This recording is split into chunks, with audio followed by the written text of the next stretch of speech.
Nazdar lidi, tady je BGA.cz a tady jsem s kamarádkou Julčou.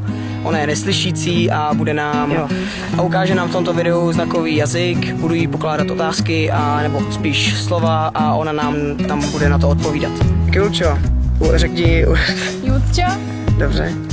Tak ukaž nám nějaký gesto, jak se řekne pes.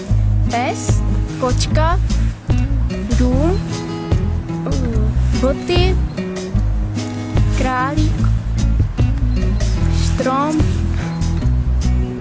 luk, holka. Třeba město?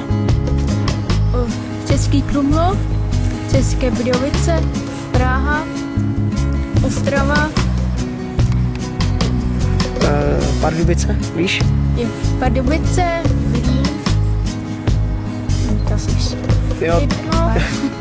Park, Svíčková, maso, mrzelina, zelenina, ovoce, okurka, rajče, jahody, maliny.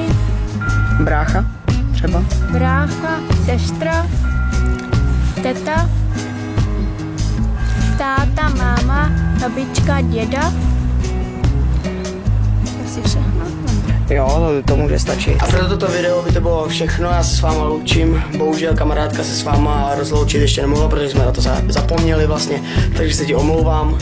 Jo, a doufám, že se vám video líbilo, jak už jsem říkal. Zanechte like, jestli se vám to opravdu líbilo. A čau.